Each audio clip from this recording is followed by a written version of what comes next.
मध्य प्रदेश में 1 जून से शुरू हुए किसान आंदोलन में अब तक कई अपडेट आ चुके हैं।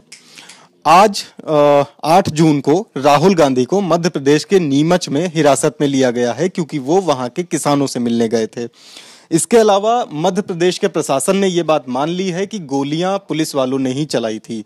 इससे एक दिन पहले जब उनसे ये पूछा जा रहा था कि जिन किसानों की गोलीबारी में मौत हुई है वो गोलियां किसने चलाई थी, तो किसी के पास कोई जवाब नहीं था। आज ये मान लिया गया है कि गोलियां पुलिस ने चलाई थी।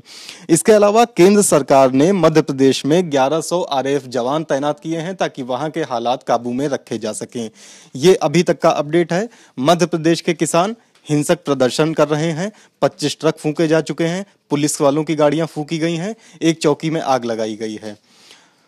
द लल्लन टॉप के न्यूज रूम से मैं विशाल, मेरे साथ हैं निखिल, और आज हम बात करेंगे ये आंदोलन मध्य प्रदेश में ही क्यों और अभी ये देश के किन और राज्यों को लपेटे में ले सकता है। तो निखिल, सबसे पहले हमें ये बताइए कि मध्य प्रदेश ही क्यों, या वहां पर अभी क्या मोमेंटम है। देखिए, मध्य प्रदेश इसीलिए क्योंकि जिस तरह महाराष्ट्र में उन 2 जिलों में आंदोलन शुरू हुआ था जहां से मुंबई को सप्लाई होती है, तो वैसे तो जो उनकी मांगे हैं लगभग वही मांगे मंदसौर और उस पूरे बेल्ट की हैं, जो शाजापुर है, नीमच है, देवास है, शुजालपुर है, उस बेल्ट के किसानों की भी मांगे यही हैं। उनको भी पिछले कुछ सालों में, आप कम से कम पिछले 2 सालों में बहुत तगड़ा नुकसान हुआ है। ये ज़्यादातर ये किसान वो हैं हम जो देख रहे हैं कि जिनका जोता सामान्य तौर पे बड़ा है, और ये इनकी प्राइम फसल प्याज है। तो प्याज में इन्हें 2 साल से पहले हम जाते हैं तो बहुत बढ़िया मुनाफा हुआ है, इन्होंने काफ़ी प्रगति की है। लेकिन 2 साल से आप ये कहिए कि ये बहुत तगड़ा हिट लेना जिसे कहते हैं, और लगातार इनके साथ हुआ है। और प्याज के साथ जो दूसरी फसलों से इनको आवक होती थी वो भी नहीं हो पा रही है, जो धनिया है या गेहूं है उसमें भी नुकसान होता जा रहा है। तो इसीलिए महाराष्ट्र के किसानों की तरह ही एक साइकिल चल गई है नुकसान की। इसलिए जब महाराष्ट्र में आंदोलन शुरू हुआ तो उसी के साथ साथ मध्य प्रदेश में भी कुछ किसान गुटों ने मिलकर ये आंदोलन शुरू किया।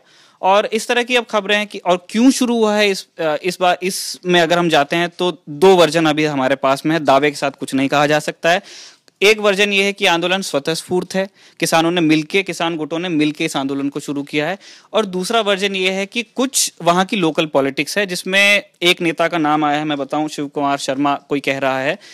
ये बहुत पहले राष्ट्रीय स्वयंसेवक संघ से जुड़े होते थे और भारतीय किसान संघ से इनका संबंध था बहुत पहले। तो इन्होंने आगे आके कहा है कि मंदसौर में जो हुआ आंदोलन है उसको एक तरह से अप्रोप्रिएट करने की कोशिश की गई है, और सरकार ने भी अपने बयानों में इस बात को इंगित करने की कोशिश की थी कि कुछ असामाजिक तत्व हैं, लोग, मैं नहीं कह सकता कि वो सीधे इनका नाम ले रहे थे, पर कुछ असामाजिक तत्वों ने उस हिंसा को हवा दी है ना। जिस भारतीय किसान महासंघ की निखिल बात कर रहे हैं, ये वो संगठन है जो 4 जून की रात में उज्जैन में शिवराज सिंह चौहान के साथ बातचीत कर रहा था। किसान अपनी बात उनके पास लेकर गए थे। उस बैठक, रात में हुई उस बैठक से ये बात सामने आई कि शिवराज ने कुछ मांगे किसानों की मान ली हैं, जबकि कुछ पर आगे काम करने का आश्वासन दिया है। उसके ठीक 2 घंटे बाद जो बाकी के संगठन हैं उन्होंने इस बात से इनकार कर दिया कि वो हड़ताल बंद कर रहे हैं। भारतीय किसान महासंघ ये पीछे हट गया था प्रदर्शन करने से, लेकिन बाकी के संगठन जारी रहे। यही चीज जो निखिल बता रहे हैं कि वहां पे कोई एक नाम अभी बड़ा उभर कर नहीं आ रहा है जो इस पूरे आंदोलन को हैंडल कर रहा हो या इसको प्रोवोक कर रहा हो। ये बड़ी समस्या इसलिए भी है क्योंकि इसी वजह से दोनों पॉलिटिकल पार्टियों को, मध्य प्रदेश की बीजेपी और कांग्रेस, उनको एक दूसरे के ऊपर यह आरोप लगाने का मौका मिल रहा है कि ये आपकी वजह से हो रहा है, ये किसानों की असल समस्या नहीं है। ये चीज किसानों के लिए सबसे खतरनाक है। तो निखिल, ये बताइए कि जो महाराष्ट्र में जो आंदोलन हुआ था, जो पूरी बेल्ट थी, और मध्य प्रदेश के किसान, इनकी फसलें क्या हैं, इनकी असल समस्या क्या है। देखिए, इससे पहले कि हम आगे जाए, मैं करेक्शन यहाँ कर दूं कि भारतीय किसान संघ है, जो आरएसएस से एफिलिएटेड जो किसानों का संघ है वो भारतीय किसान संघ है। भारतीय किसान महासंघ कोई दूसरी बॉडी होगी, पहली तो ये।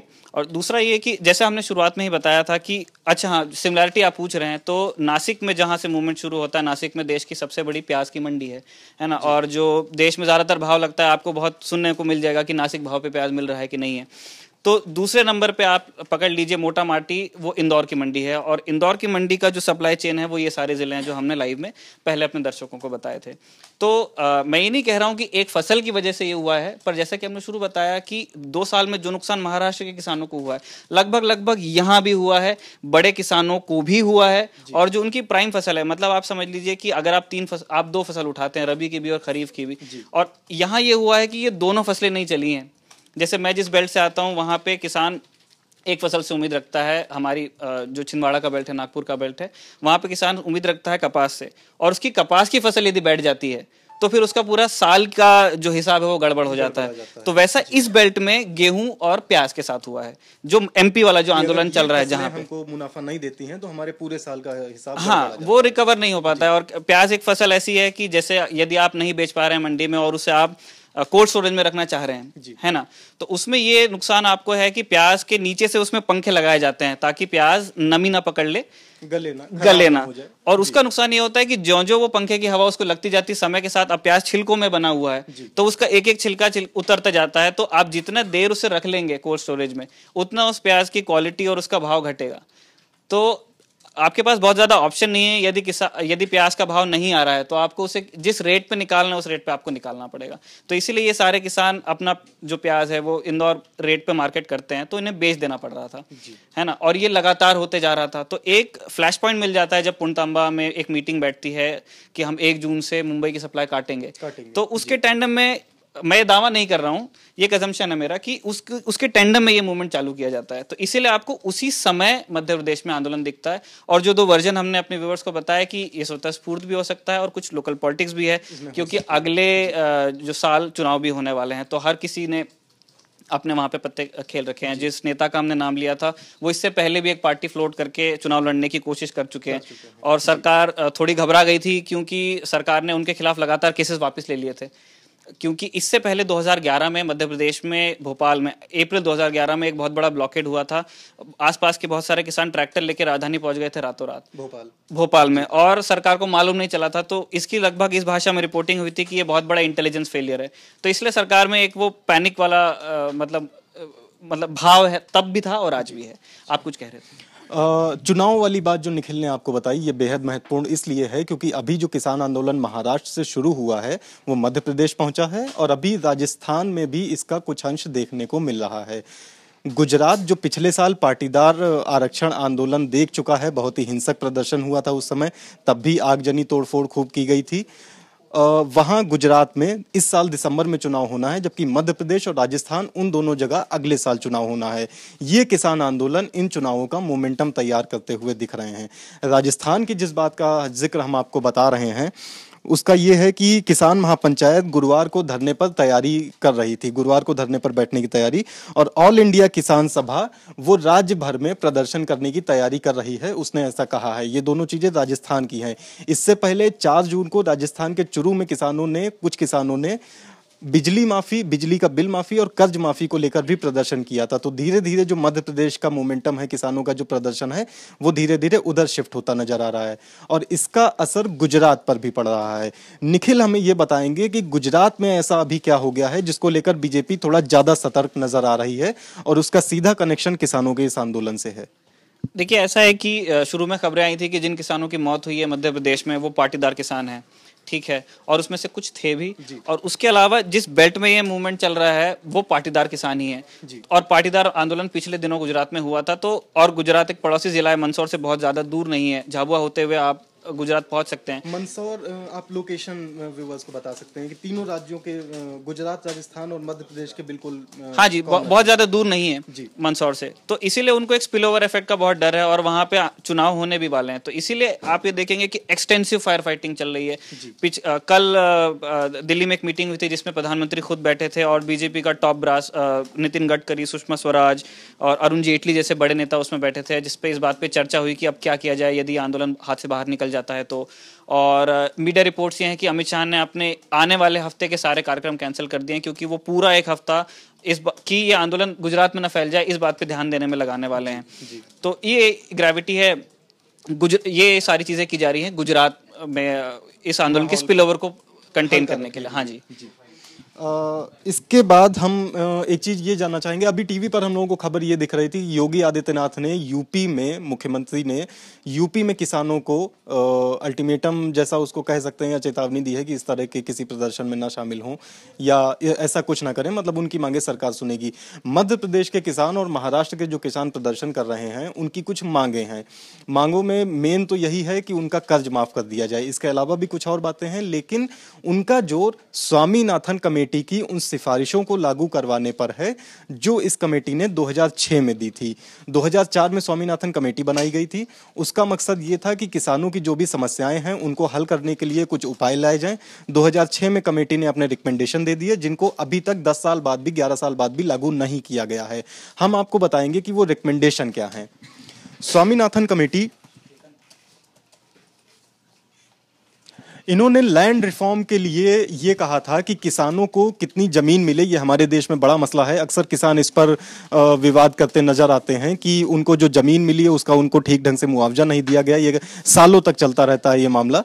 तो स्वामीनाथन कमेटी का कहना था कि खेती और बाग की जो जमीन होती है उसे कॉरपोरेट सेक्टर या खेती के अलावा किसी भी दूसरे काम के लिए ना दिया जाए। National land use advisory service बनाया जाए जो मौसम और बिजनेस जैसे फैक्टर्स को ध्यान में रखते हुए यह फैसला ले सके कि जमीन को किस उपयोग में लाया जाएगा। मतलब ये अगर सर्विस बनाई जाती तो ये बताती कि किसी की जमीन को किसानों के उपयोग में लाया जाना ज्यादा फायदेमंद होगा या किसी कॉरपोरेट सेक्टर के काम के लिए। सिंचाई के लिए उन्होंने कहा था कि नियमों और कानूनों में सुधार किया जाए ताकि किसानों को लगातार पानी मिल सके और उनकी जरूरत के हिसाब से पानी मिल सके। अगर कहीं पर किसानों को कम पानी की जरूरत है तो उन्हें कम मिले, जहां पर ज्यादा की जरूरत है वहां पर ज्यादा ही मिले। रेन वाटर हार्वेस्टिंग पर, यानी कि बारिश के पानी के संरक्षण पर इस कमेटी का ज्यादा जोर था। उनका कहना था कि पानी की सप्लाई अनिवार्य करनी चाहिए और कुओं को रिचार्ज कराने का प्रोग्राम भी शुरू करना होगा। खेती के प्रोडक्शन के लिए इनका कहना यह था कि हमको रिसर्च डेवलपमेंट, रोड कनेक्टिविटी, सिंचाई और पानी की निकासी के लिए हमको इंफ्रास्ट्रक्चर तैयार करना होगा और इसके लिए हमें निवेश बढ़ाना होगा। कमेटी का यह भी कहना था कि मिट्टी से जुड़ी जो भी कमियां होती हैं, यानी कि मिट्टी की टेस्टिंग के लिए जो लैब हैं उनको तैयार किया जाना चाहिए। हमारे देश में किसानों को अभी ये सुविधा बहुत ज्यादा नहीं मिल पा रही है। उन्हें नहीं पता होता है कि क्या उनके खेत में बेहतर उग सकता है और क्या नहीं। क्रेडिट और बीमा, ये भी किसानों के लिए बड़े मुद्दे हैं। फसलों का बीमा, मध्य प्रदेश सरकार इससे पहले दावा करती आई है कि उसने कुछ फसलों का बीमा किया है सरकार किसानों की। तो स्वामीनाथन कमेटी का कहना था कि क्रेडिट और बीमा सिस्टम को आखिरी किसान तक पहुंचाना होगा और खासकर उन किसानों तक जो वाकई में गरीब और जरूरतमंद हैं। कर्ज की ब्याज दर को कमेटी का कहना था कि सीधे सीधे 4% कम कर दिया जाना चाहिए और किसानों से कर्ज तब तक नहीं वसूला जाना चाहिए जब तक वो कर्ज चुकाने की स्थिति में ना आ जाएं। प्राकृतिक आपदाओं से बचाने के लिए भी उनको फंड बनाने के लिए, सरकार को फंड बनाने के लिए सुझाव दिया गया था। फूड सिक्योरिटी के लिए इनका कहना था कि जीडीपी का 1% हिस्सा लेकर यूनिवर्सल पब्लिक डिस्ट्रीब्यूशन सिस्टम बनाया जाए ताकि हर किसी को फूड खाना मिल सके। ये स्वयंसेवी संगठनों की मदद से खाने और पानी के बैंक भी स्थापित करने की बात करते थे जिससे ज्यादा से ज्यादा लोगों को खाना मिल सके।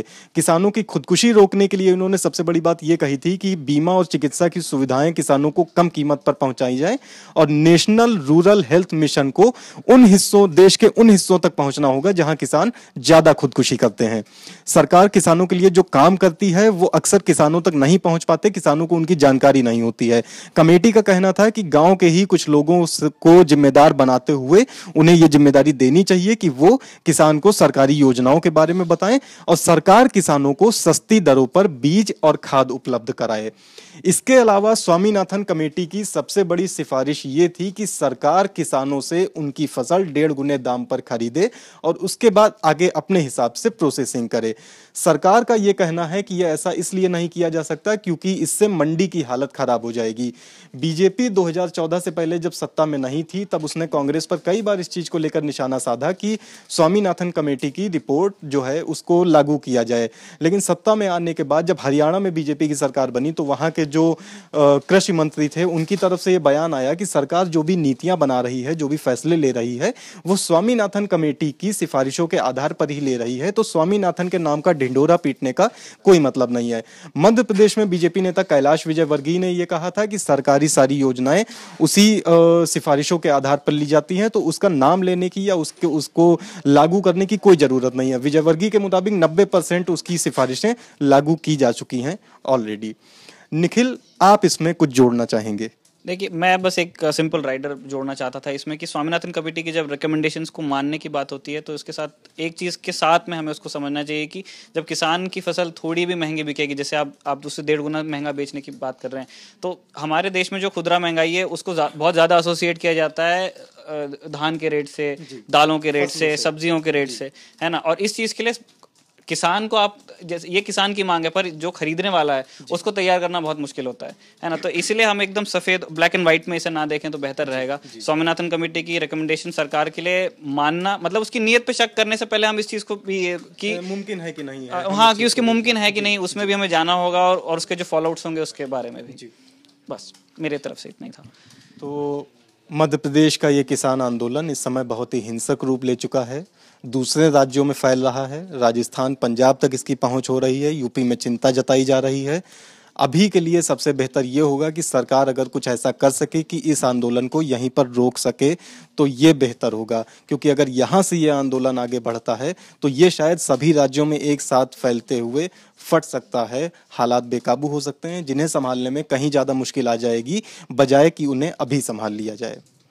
मध्य प्रदेश के इस किसान आंदोलन के बारे में अगर कोई और अपडेट, जब भी कोई और अपडेट आएगा तो हम आपके सामने उसके साथ हाजिर होंगे। देश और दुनिया की तमाम खबरों के लिए, मध्य प्रदेश के किसान आंदोलन के इसी तरह के और विश्लेषण के लिए और बाकी सारे YouTube वीडियोस को देखने के लिए हमें लाइक कीजिए, YouTube पर सब्सक्राइब कीजिए। तब तक के लिए शुक्रिया।